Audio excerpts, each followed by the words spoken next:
우리 옆에 분하고 인사하겠습니다. 예수님 믿으면 꿈같은 일이 일어났습니다. 나를 통해 한 영혼을 구원했습니다. 내 영혼아 내가 새벽을 깨우리로다. 할렐루야. 우리 이번 주에 날씨가 많이 춥고 눈도 많이 왔는데 여러분 그 일하시느라고 정말 수고하셨고 공부하느라고 수고하셨고 또 살림하시느라고 수고하셨어요. 우리 옆에 분하고 한번 인사하겠습니다. 수고하셨습니다. 감사합니다. 할렐루야. 오늘도 우리가 시작하는 영상으로 그의 여름이라는 짧은 영상을 봤는데 여러분 담보라는 영화가 있어요. 여기 보니까 성동일 씨가 나오고 또 저기 김윤진 씨도 나오고 하지원 씨도 나오고 뭐 이러는데 이 조선족 어머니가 빚 때문에 7살짜리 딸을 이렇게 담보로 맡기는 거예요. 그래서 그 사채업자가 그냥 이 아이를 그냥 담보라고 불러버리는 거예요. 네. 그래서 그 이름이 담보가 됐는데 이렇게 빚에 7살짜리 아이가 끌려다니다 보니까 얼마나 힘들고 어려웠겠어요. 근데 어느 날 성동일 씨가 사채업자인데 이 아이가 눈에 밟히는 거예요. 그냥 둘 수가 없어요. 그래서 찾아봤더니 굉장히 어려운 상황 가운데 있던 거예요. 그래서 그가 이 아이를 데려다가 어릴 때부터 키우기 시작합니다. 그래서 조선족 출신이지만 또 공부를 잘해서 대학교도 가고 또 중국어 통역관이 됐어요. 그래서 행복하게 살고 있었는데 어느 날 이 성동일 씨가 교통사고를 당하면서 실종이 되는 거예요. 그냥 뭐 사방에 수소문을 해봤지만 찾지를 못했습니다. 그리고 시간이 한참 지났어요. 어디 저기 그 외진 곳에 요양병원에 비슷한 사람이 있다는 소리를 듣고 찾아갔습니다. 그랬더니 그 사고로 인해서 이 성동일 씨가 기억을 잃어버린 거예요. 집을 찾지를 못하고 그리고 그 요양병원에서 아주 오랫동안 정말 너무너무 처량하게 그렇게 지냈던 겁니다. 그런데 그런 기억 상실증 상황에서도 그 손에서 놓지 않는 꼭 쥐고 있는 간직하고 있는데 그게 뭐냐면 통장 하나예요.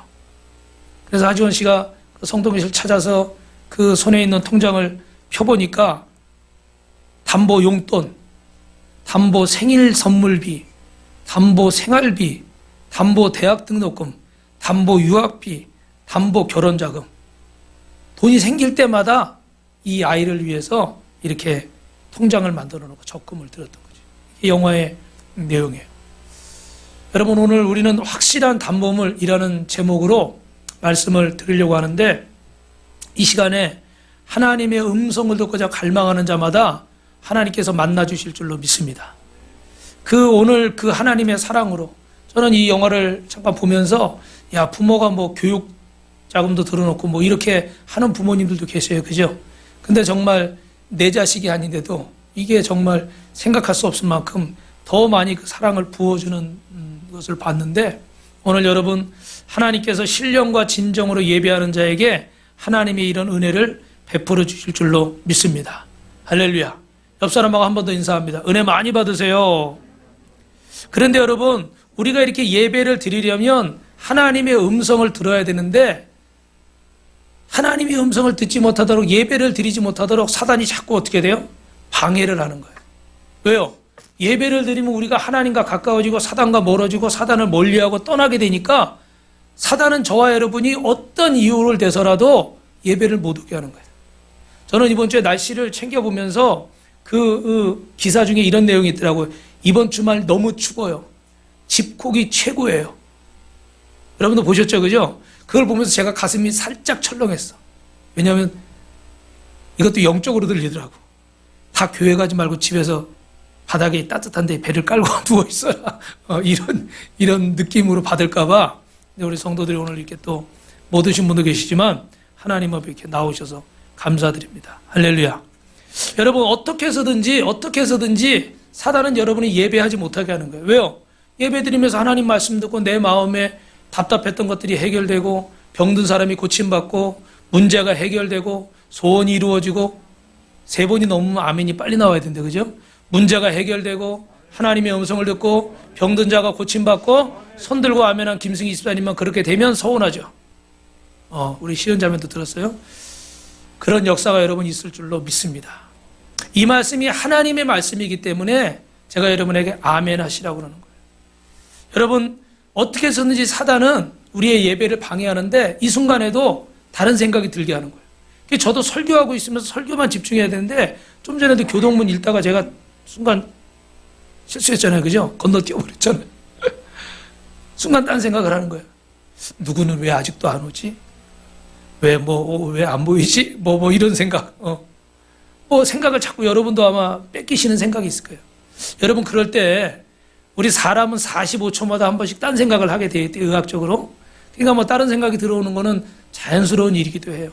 그러나 영적으로 여러분이 다른 생각이 들고 또 막 만지고 싶고 핸드폰 만지고 싶고 막 이럴 때 여러분 오늘 말씀에 예배에 집중할 수 있기를 주님의 이름으로 축원합니다. 이런 잡념도 이런 안 좋은 생각도 사단이 나에게 주는 것인 줄로 알고 여러분 붙잡지 말고 이 시간에 선포합니다. 잡생각은 떠나갈지어다. 예수의 이름으로 어둠은 떠나갈지어다. 아멘. 할렐루야. 그래서 집중해서 예배 드릴 때 하늘의 문이 열려질 줄로 믿습니다. 특별히 우리는 지난 시간에 하나님이 나의 증인이 되신다. 나의 증인이 하늘에 계신다. 라는 말씀을 받습니다. 오늘 정말 세상이 어두워지고 진실이 왜곡되고 관계가 어긋나고 참 오해를 받고 낙심하는 이런 일이 많아지고 있어요. 욥은 자신들을 위로해 주러 왔던 친구들로부터 공격을 받습니다. 그래서 욥이 뭐라고 그래요? 너희는 재난을 주는 위로자들이구나. 그냥 위로하러 온 사람인데 나중에는 정죄를 해버리니까 어떻게 돼요? 오히려 나에게 근심, 걱정, 재난을 가져다 주는 자들이라는 거예요. 재난이라는 말과 위로자라는 말은 하나가 될 수 없는 얘기예요. 그죠? 그런데 그들의 모습이 그런 겁니다. 그러면서 욥이 뭐라고 그래요? 만일 내가 너희 입장이라면 나는 너희처럼 그렇게 하지 않을 거야. 너희처럼 그렇게 죄 때문에 네가 고난당한 거니까 너는 뭐 어떻게 해야 돼? 공격하고 나는 그렇게 안 할 거야. 나는 오히려 위로를 주고 힘을 줄 거야. 그리고 나의 증인은 너희들이 아니라 누구다? 누구다? 하나님이시다. 할렐루야. 그래서 우리 지난주 영상에 우리 제너 할아버지 호주에서 40년간 전도하신 그 할아버지가 정말 내가 전도한 영혼이 하나도 없는 줄 알았는데 나중에 그 선교사들 통해서 외국에 영국에 인도에 미국에 그분을 통해서 예수 믿게 된 분이 얼마나 많았어요. 14만 6천 명. 할렐루야. 딱 세 마디 하는 거예요. 구원 받으셨습니까? 전국갈 확신 있으십니까? 예수님 믿으세요. 근데 이게 놀라운 역사가 나타났어요. 나는 이 땅에서 아무것도 건진 게 없는 줄 알았는데 돌아가시기 2주 전에 하나님은 이 소식을 듣게 하시고 하나님이 다 알고 계시고 보고 계시고 너의 눈물이 너의 기도가 너의 헌신이 헛되지 않았다. 오늘 그래서 하나님은 나의 증인이고 그 증인이 하늘에 계신다. 여러분 하나님을 바라보고 신앙생활 하시길 주님의 이름으로 축원합니다. 남편과 아내 사이에도 하나님이 증인이시고 부모와 자식 사이에도 하나님이 증인이시고 성도와 성도 사이에도 하나님이 증인인 거예요. 요새 교인들 중에 플러팅 교인이 많대요. 40% 정도 된답니다. 플러팅이 무슨 뜻이에요? 이렇게 물 위에 기름처럼 떠다니는 거예요. 교회를 온전히 내 교회로 정하지 못하고 온전히 내 신앙에 뿌리를 내리지 못하고 그냥 상황에 따라 떠다니는 거예요. 그래서 이 교회 갔다 저 교회 갔다 여기 한번 저기 한번 이사 가면 이사 가는 대로 환경이 바뀌면 바뀌는 대로 내 마음이 바뀌면 바뀌는 대로 그렇게 이리 갔다 저리 갔다 해버려요. 하나님을 바라보고 신앙생활 하라는 건 아무 데나 가도 된다는 얘기가 아니에요. 그럴 때 하나님 앞에 뿌리를 내리고 하나님이 내게 주신 자리에서 충성할 수 있길 주님의 이름으로 축원합니다. 그럼 여러분 저를 한번 보세요. 제가 이렇게 이 빛과 소금교회 섬기면서 충성할 때 좋은 날만 있을까요? 그렇지 않겠죠? 안 좋은 날도 너무나 많습니다. 정말 낙심이 되고 막 그렇게 코로나가 올 때 또 우리 아프리카 우간다에 교회 세운다고 선포했을 때 막 성도들이 막 생각지 않은 분들이 막 이렇게 장로님 권사님들이 막 이사 간다고 막 떠나고 이럴 때 너무너무 괴로웠어요. 문 닫는 줄 알았어요. 진짜 문 닫을 것 같았어요. 근데 누구를 바라봐야 돼 그때? 하나님 바라봐요. 진짜 제가 존경하고 사랑하고 믿는 그런 권사님 장로님들이 생각지도 않은 일을 하는 거예요. 그리고 또 그분들이 움직이니까 또 다른 분이 또 따라서 움직이네. 할렐루야. 아주 떨어질 수가 없나 봐. 그런 일들이 여러 번 목회를 하면서 겪게 돼요. 그러다 보니까 여러분 어때요? 뭐 이 생각 저 생각 들고 낙심이 되고 그래요. 그런데 이 교회는 누가 세우신 교회예요? 하나님이 세우신 교회. 그리고 하나님이 맡기신 거예요. 그리고 하나님이 하시는 거예요. 하나님은 여러분이 어디서 예배 드리는지, 어느 목사님의 설교를 듣는지 아셔요. 왜 그런지 아세요? 여러분이 일주일 동안 아니면 여태까지 살면서 고민거리가 있고 기도 제목이 있고 그런데 이 예배를 통해서 말씀을 통해서 하나님을 만나야 되잖아요. 그죠? 그럼 하나님이 여러분이 어느 목사님 설교 듣는지 모르고 어느 교회 성길인지 모르면 정말 필요한 말씀을 주시겠어요? 못 주시겠어요? 주실 수가 없잖아요. 그죠? 그러니까 어느 교회에서 예배 드리는지 아시는 거예요. 어떤 설교를 듣는지 아셔서 여러분에게 필요한 말씀을 주시는 줄로 믿습니다. 할렐루야. 여기 전해지는 말씀은 한 가지고 듣는 사람은 여러 명이지만 하나님은 꼭 자기에게 필요한 말씀을 듣게 하시는 거예요. 그걸 우리는 뭐라고 불러요? 히브리어로? 헬라어로? 레마라고 부르죠. 레마. 로고스는 이렇게 기록된 말씀이고 레마는 우리 각자에게 주시는 말씀. 오늘도 이 말씀을 듣는 가운데 여러분에게 하나님이 레마를 주실 줄로 믿습니다. 옆 사람하고 인사합시다. 레마를 받읍시다. 할렐루야. 레마를 받아야 돼요. 그래서 사람이 그 길을 계획할지라도 그 걸음을 인도하는 것은 여호와 하나님이시다. 믿으시면 아멘. 내가 가는 것 같아요. 내 마음대로 하는 것 같아요. 근데 어떻게 해요? 결국은 주님이 인도하신다는 거예요. 그래서 욥은 나의 증인은 하늘에 계시고 그분은 하나님이시라는 거예요. 그래서 욥이 지난주에 두 가지를 결심하잖아요. 뭘 결심해? 따라합니다. 육신적인 말에 마음을 두지 말라. 우리를 막 힘들게 하는 그런 말들이 있잖아요. 제가 지난주에 설교해놓고 조금 후회를 했어요. 왜냐하면 솔직히 얘기한다고 한 건데 너무 좀 우울한 얘기들을 많이 한 것 같아서 좀 마음이 좀 편치 않더라고요. 근데 여러분 그럴 때 있잖아요. 진짜 우리 마음을 빼앗는 말들이 있잖아요. 우리 마음을 무너뜨리는 말들이 있어요. 근데 그걸 붙들고 밤새 고민을 하면 잠을 못 자요. 저도 금요일 날 저녁에 잠을 거의 못 잤어요. 뭐가 막 머릿속에서 계속 고민이 되는데 생각을 안 하려고 그러는데 자꾸 생각이 나는 거예요. 그리고 또 잠이 일찍 깼어. 토요일 날은 새벽 예배가 없으니까 좀 늦게까지 자야 되는데 계속 생각이 나가지고 안 하려고 그러는데 똑같은 생각이 계속 꼬리에 꼬리를 물고 계속 이어지는 거예요. 그래서 잠을 못 자고 아침에 보니까 눈이 왔더라고요. 그래가지고 아이고 눈이나 치워야 되겠다. 원래 토요일 날은 좀 천천히 나오는데 일찍 나왔어요. 근데 그 나오는 순간에 지금 가까이 있다 갈까 그러다가 지금 가가지고 괜히 또 몸도 안 좋은데 피곤하고 또 뭐 힘들고 뭐 여러 가지 생각이 드는데 기도하러 가는 거니까 일찍 가자. 그러고 그냥 일찍 나왔어. 그런데 딱 눈을 치우면서 따라합시다. 응답 받았습니다. 할렐루야. 밤새 잠 못 자고 고민한 문제가 기도하러 나온 순간에 해결된 줄로 믿습니다. 할렐루야. 저는 한마디도 입을 떼질 않았어요. 근데 하나님이 해결하시더라. 여러분에게 자세히 말씀 못 드리는데 야 정말 하나님이 이렇게 기도를 시키실 때는 다 뜻이 있어요. 여러분 상황에 들리는 말에 마음을 빼앗기지 마시고 하나님을 바라보시길 바랍니다. 할렐루야. 그리고 두 번째는 어떻게 돼요? 그래서 나는 지금부터 모든 것을 하나님 앞에 생하겠다. 그래서 명언을 남겨드렸잖아요. 따라합니다. 당신과 나 사이에 누가 계셔요? 하나님이십니다. 그러니까 어떤 관계든 부부관계든 부모 자식 관계든 친구 관계든 뭐 직장에서 관계든 어떤 일이 있어도 여러분 기쁜 일이든 슬픈 일이든 당신과 나 사이에는 하나님이 있다. 그럼 무슨 말이에요? 거기엔 다 하나님의 뜻이 있음을 믿으시길 주님의 이름으로 축원합니다. 그래서 우연히 되는 일이 없고 모든 것이 하나님의 뜻 가운데서 이루어지는 거예요. 그래서 오늘 욥이 이렇게 고백하는 거예요. 우리 1절 2절 같이 읽어봅니다. 시작. 나의 기운이 쇠하였으며 나의 날이 타하였고 무덤이 나를 위하여 준비되었구나. 나를 조롱하는 자들이 나와 함께 있으므로 내 눈이 이렇게 충동함을 항상 보는구나. 10명의 자식은 다 죽고 재산도 다 잃어버리고 몸도 병들었고 뭐 하나 소망되는 일이 없습니다. 그럼에도 불구하고 어떻게 돼요? 모든 것이 끝났고 죽음밖에 없는 그런 상황. 친구들은 위로한다고 와서 고난은 죄 때문이라고 정죄하고 판단하고 있는 이런 상황에서 욥은 어떻게 돼요?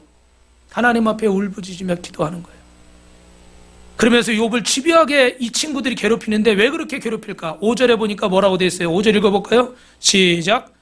징계는 5절이요. 시작. 보상을 얻으려고 친구를 비난하는 자는 그의 자손들이 눈에 멀게 되리라. 보상을 얻는다는 게 뭘까? 그 친구들이 보상을 얻는다는 건 고난은 죄 때문이야. 내 생각이 맞아. 내가 한 일이 맞아. 내 방법이 맞아. 그걸 확인하면서 어떻게 돼요? 심리적으로 보상을 받는 거예요. 예를 들어 뭐 물질적으로 보상을 받는 거예요. 내 생각이 맞다는 거를. 그래서 자기들의 주장을 굽히지 않고 계속해서 욥을 공격하는 거예요. 사랑하는 성도 여러분, 우리가 이렇게 못나고 이기적이에요. 이 영상에 나온 윤석영 씨처럼 이 자아가 자기 연민이 얼마나 강한지 결국 막 그렇게 살아갔던 여인도 내 고통 앞에서는 모른 척 해버리는 거예요. 내 이익 앞에서는 신앙이고 믿음이고 하나님이고 뭐고 없어.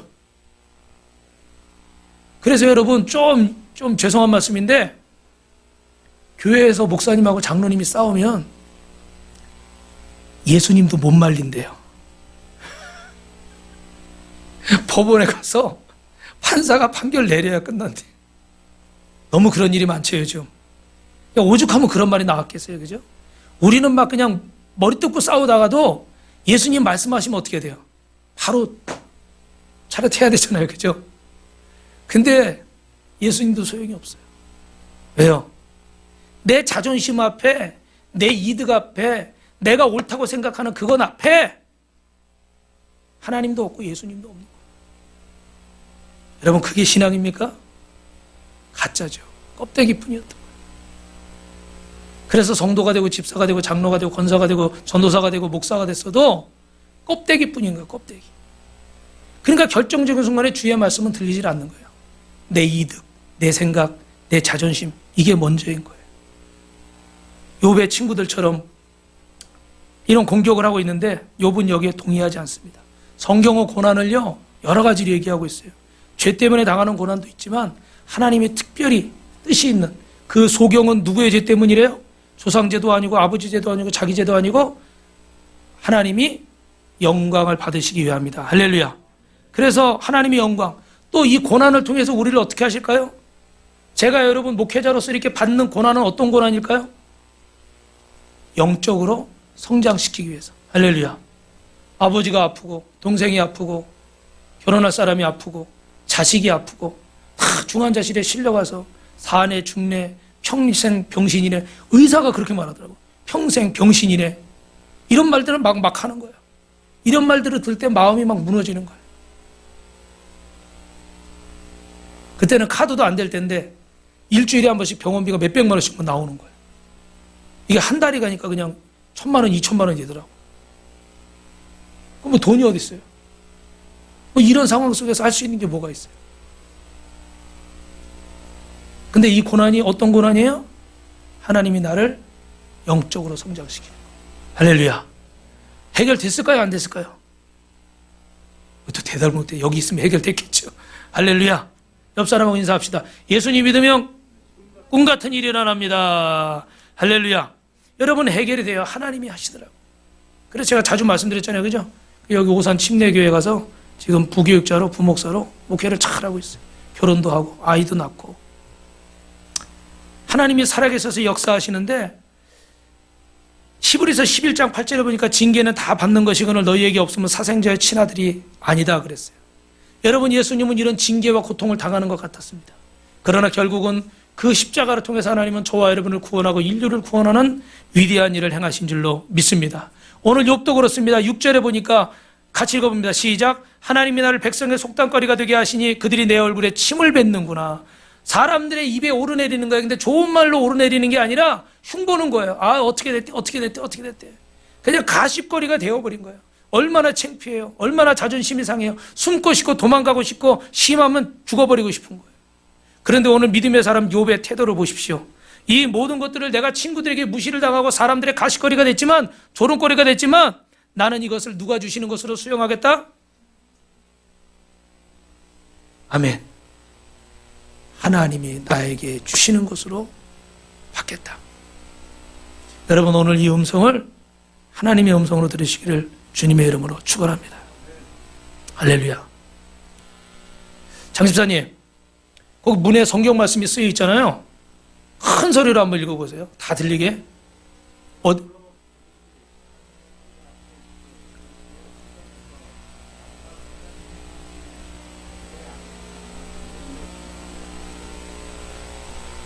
어디 몇 장 몇 절? 할렐루야. 할렐루야. 왜 제가 이 말씀을 읽었냐면, 여러분 이제 올해가 다 가고 내년이 이제 오는데 계획도 세우고 있고 또 일꾼도 세워야 되고 이런데 여러 가지 또 상황들이 좋은 상황도 있지만 또 어려운 상황도 있잖아요. 그래서 막 고민을 하고 제가 새벽에 이번 주에 많이 추웠잖아요. 그죠? 막 씨름을 하고 그러는데 마음이 깝깝한 거예요. 그래서 막 기도를 하고 뭐 이러는 가운데 7시 한 20분쯤 됐을까요? 추워가지고 이제 일어났어. 발이 시려워가지고 막 이러면서 기도를 막 그냥 막 방언을 하고 있는데 갑자기 저 문에 쓰여 있는 말씀이 보이는 거예요. 제가 1년 동안 저거 붙여놓고 죄송한데 한 번도 읽은 적이 없어. 그냥 들락날락 했지 저거 읽을 겨를이 없어. 그래서 한 번도 못 읽었어요, 사실은. 그런데 저 말씀이 눈에 탁 들어오는 거예요. 주의 백성들이 보좌에 있고 성소를 섬기고 성전을 섬기는 거죠, 그죠? 이 모든 것들이 이렇게 하나님이 그 위에서 다 어떻게 해요? 역사하신다는 거예요. 할렐루야. 할렐루야. 그래서 제가 마음에 응답으로 받았어요. 아, 그래. 성도들이 하나님의 성전에서 열심히 섬기고 하나님이 또 그 위에서 축복하시겠구나. 내년에도 하나님이 일꾼들을 세우시고 빛가서공 교회를 책임지시고 하나님이 그 위에서 헌신하는 종들에게 복을 주시겠구나. 할렐루야. 저는 응답으로 받았어요. 그래서 마음에 평안이 임하더라고요. 사랑하는 성도 여러분, 모든 것을 하나님이 주신 것으로 받는다면 우리는 낙심하지 않을 줄로 믿습니다.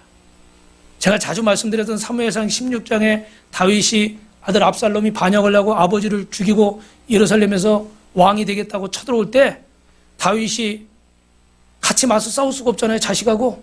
그래서 왕의 자리를 내려놓고 피신을 하는 거예요. 근데 옆에 요압 장군이나 그 많은 신하들은 왕이여 우리가 왜 도망갑니까? 여기서 무찌르면 됩니다. 충분합니다. 다윗이 힘이 없어 도망가는 게 아니에요. 이게 하나님의 뜻이 아니라고 생각하기 때문에 성을 포기한 거예요. 그래서 여러분 새 왕 이야기라고 진 에드워드가 쓴 그 책을 여러분 소책자를 한번 보시면 자세히 그 내용이 나와 있는데 다윗의 결론이 이거예요. 나를 왕으로 세우신 분도 하나님이시고 나를 왕의 자리에서 내려가게 하실 분도 하나님이시다.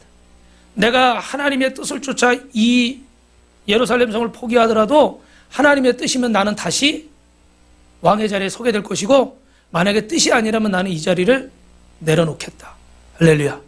그게 대단하죠. 어마어마한 자리인데 상상할 수 없는 자리인데 이런 고백을 하는 거예요. 그리고 가는데 시므이라는 사울의 후손이 그래도 명색이 왕인데 막 죄를 뿌린다는 건 막 무시하는 거잖아요. 흙 뿌리면서 너도 손에 피를 많이 묻혀서 사울이 죽었으니까 사울왕이 죽었으니까 너도 똑같이 당해라 막 이러면서 저주를 막 하는 거예요. 그럴 때 옆에 그 신하들이 몇백 명, 몇천 명이 있을 거 아니에요, 그죠? 그 중에 요압 장군이 가서 저 미친 개 같은 자를 제가 죽여버리겠습니다. 이렇게 얘기를 했어요. 다윗이 뭐라고 그럴까요? 아니다, 관둬라. 저가 이렇게 나를 저주하는 이것도 하나님의 뜻일 수 있다. 저 말이 하나님의 음성일 수 있다. 하나님이 나를 불쌍히 여겨주시고 나를 구원해 주시기를 바랍니다. 할렐루야. 그렇게 하나님 앞에 기도하는 거예요. 그러니까 그렇게 비난하고 그렇게 조롱하고 그렇게 막 안 좋은 소리 하는데도 불구하고 어떻게 돼요?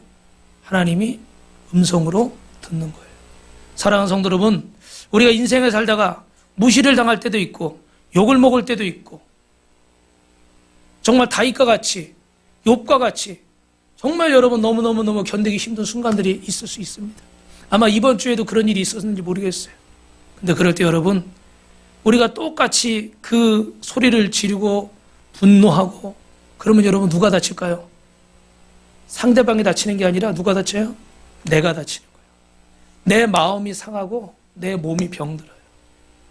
그런 사건이 주어졌을 때 하나님이 나를 낮추시나 보다 생각하고 여러분 겸손으로 원망하지 말고 낙심하지 말고 승리하시기를 주님의 이름으로 축원합니다. 할렐루야. 왜 그래요? 사람을 통해 주어진 일이라도 그건 사람의 일이 아니라 하나님이 허락한 일이에요.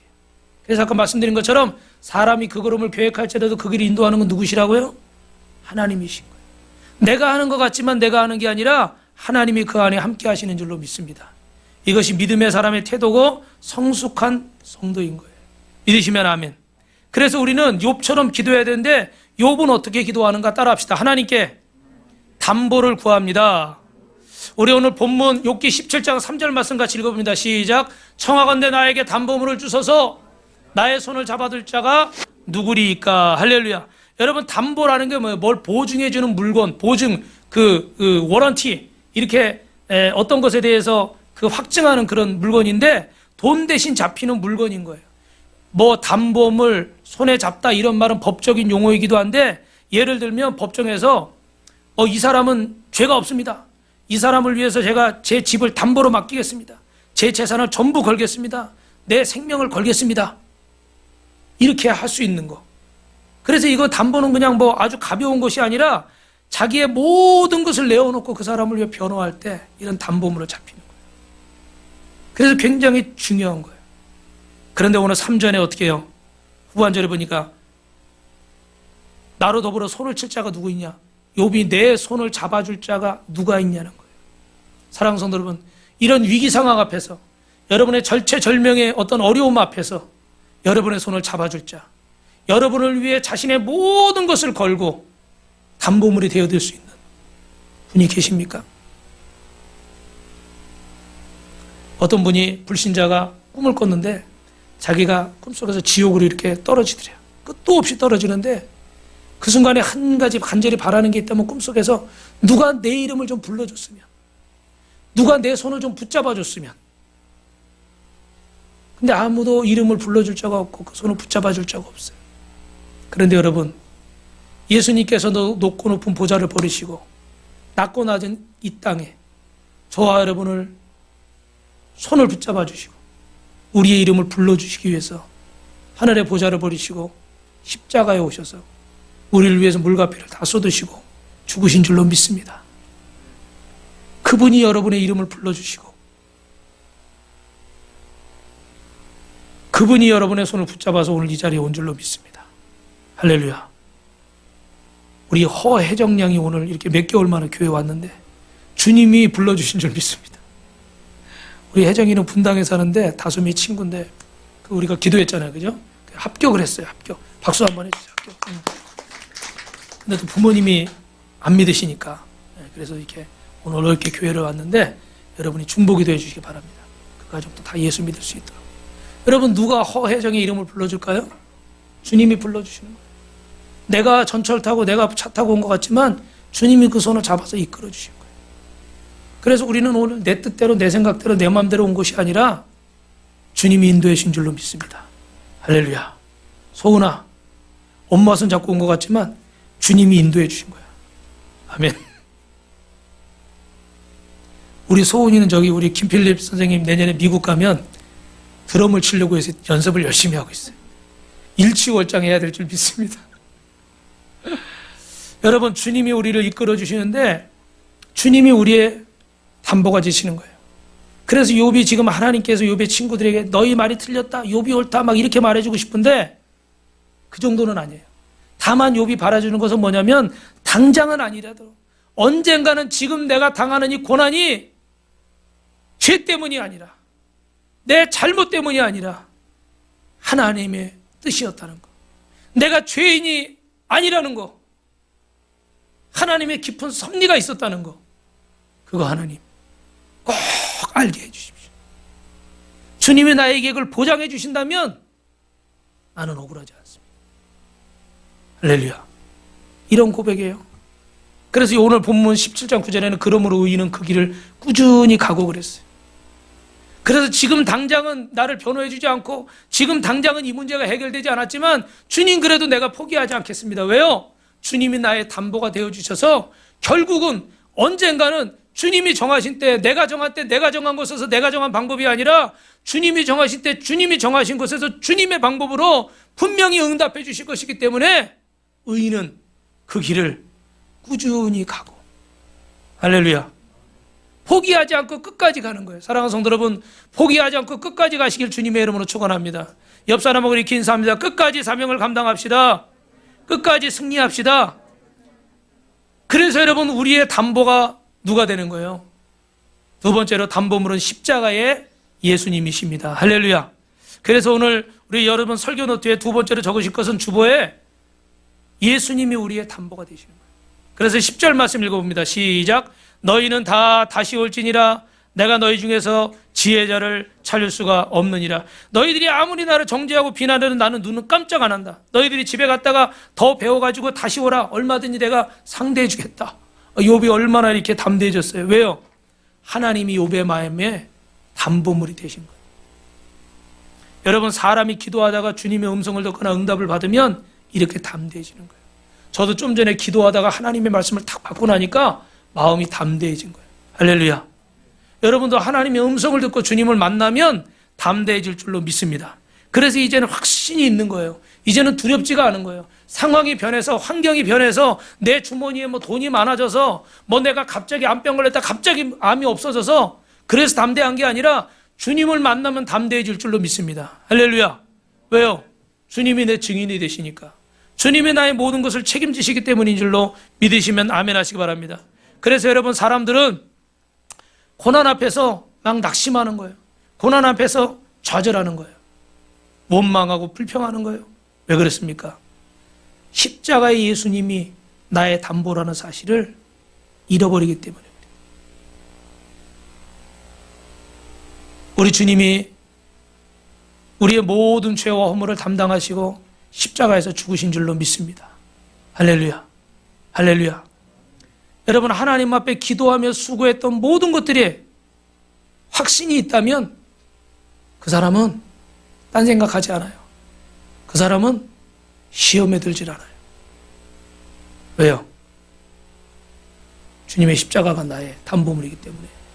내가 수고한 것이, 내가 기도한 것이, 내가 손해본 것이, 내가 헌신한 것이 하나님 앞에는 다 기록되고 있다. 사람은 몰라줘도, 사람은 몰라줘도 하나님은 아신다. 이 확신이 있는 사람은 흔들리지 않는 줄로 믿습니다. 여러분, 이제 월드컵이 어제 누가 이겼어요? 아직 안 했나? 오늘 밤에 하나요? 오늘 밤에 또 잘 못 주무시겠네.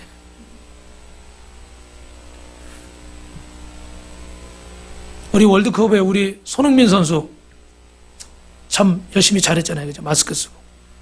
우리 손흥정 씨 그 아버님이 쓴 모든 것은 기본에서 시작한다는 책을 제가 얼마 전에 한 두세 달 됐겠네요.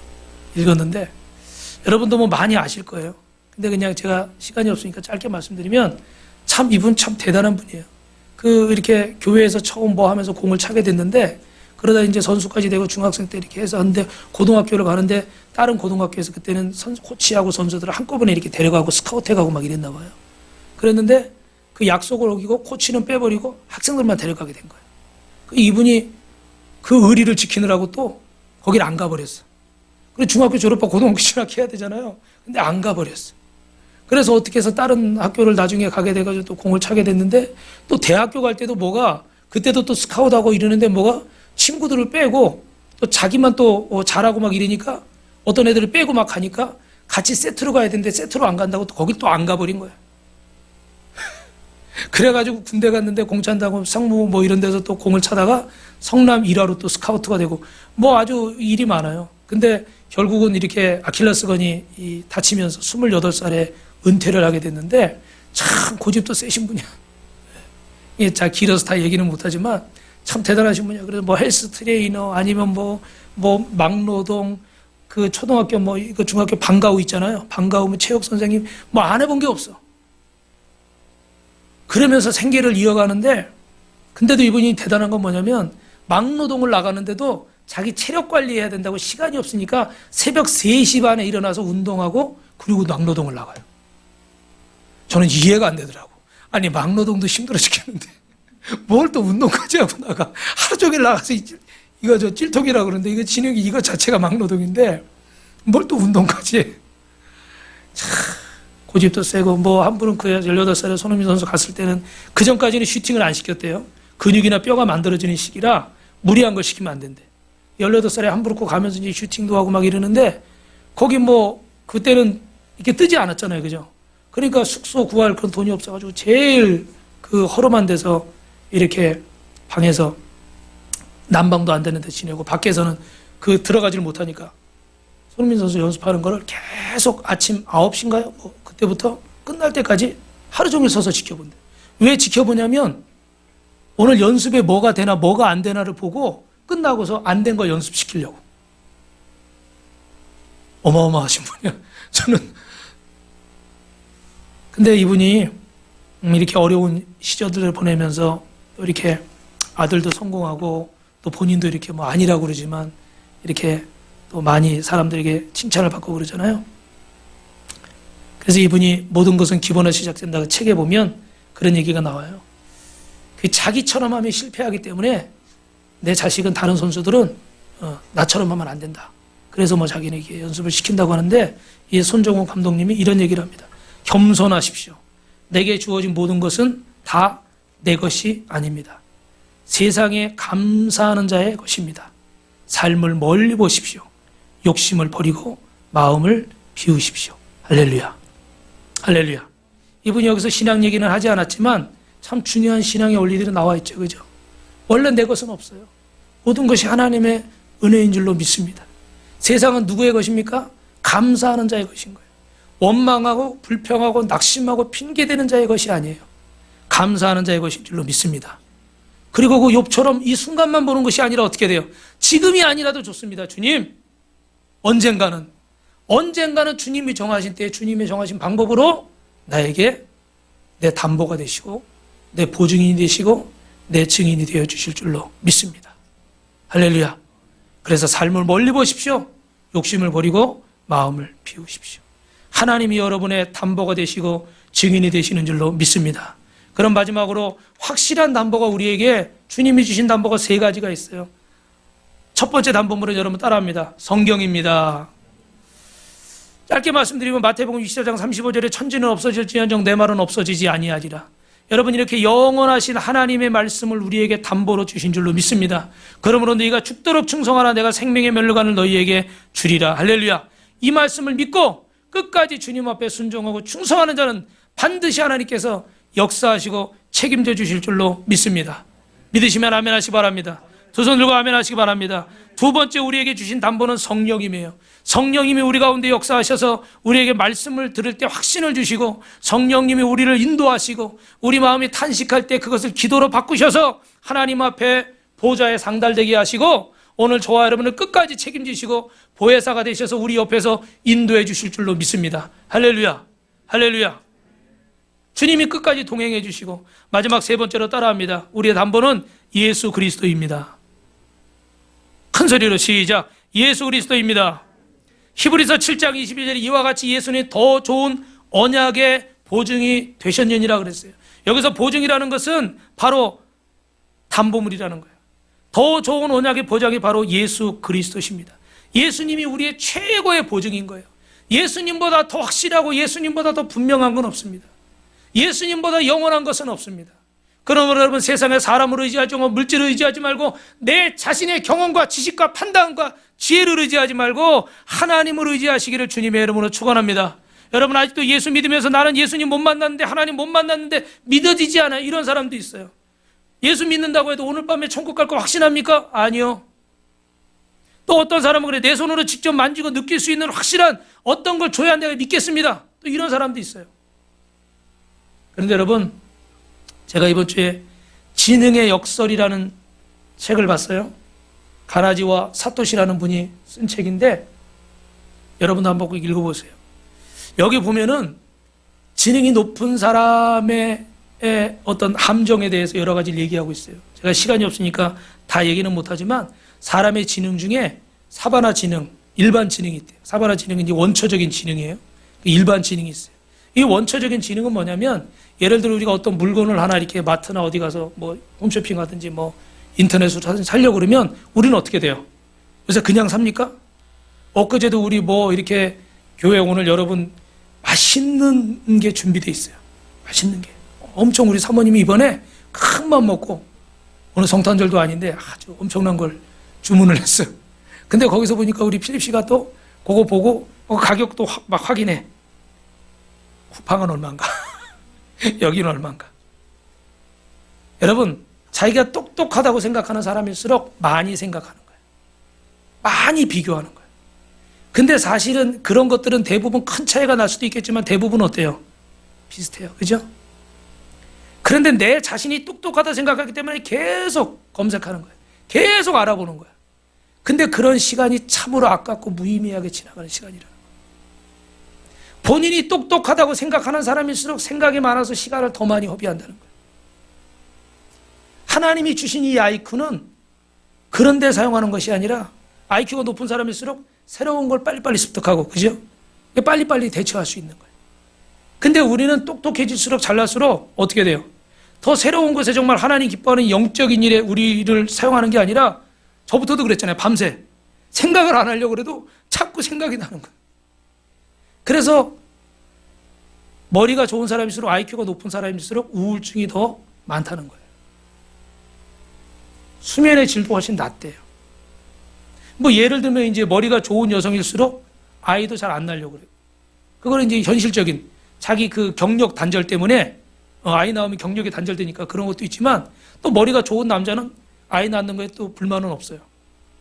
근데 이런 어떤 선택에 의한 것들도 있지만 대부분은 우리가 어떻게 돼요? 우리 머리 좋은 것이라는 내 경험과 내 판단과 내 지식에 우리가 속고 있을 때가 많다는 이야기를 여기 저자가 하고 있어요. 여러분 신앙서적은 아니지만 꼭 한번 읽어보시고 여러분의 마음도 한번 비교해 보시기를 바랍니다. 할렐루야. 말씀을 마치겠습니다. 오늘 여러분 내 지식을 믿지 말고 하나님께 기억되는 자가 되시길 축원합니다. 욥은 현실적으로 지금 뭔가 아무것도 내세울 것이 없었던 거예요. 그러나 그는 자신을 믿었으면 실망하고 친구들을 믿었으면 실망하고 자식을 믿었으면 실망하고 자기 아내를 믿었으면 실망했을 거예요. 저주까지 하고 도망갔으니까. 그러나 그는 하나님의 약속을 믿어 하나님이 나의 보증이 되시고 나의 담보가 되어주시겠다는 사실을 믿었어요. 여러분 인생을 행복하게 사시길 축원합니다. 재미있게 사시길 축원합니다. 한 번 더요. 의미있게 사시길 축원합니다. 그러면 여러분 내 지식을 믿지 말고 내 경험이나 내 판단과 세상의 것을 믿지 말고 하나님의 말씀을 믿으시길 축원합니다. 여러분이 다음 주가 성탄 주일입니다. 성탄은 완전한 담보물이 되어주기 위해 이 땅에 오신 예수님을 맞이하는 날이에요. 우리가 이날 믿음의 확신을 가지고 여러분이 하나님 앞에 믿음으로 서시고 그리고 여러분 사랑하는 가족과 이웃에게 복음을 전하셔서 그분들이 함께 예수 안에서 행복하고 예수 안에서 즐겁고 예수 안에서 의미 있는 그런 삶을 사실 수 있기를 주님의 이름으로 축원합니다. 축원합니다. 우리 한번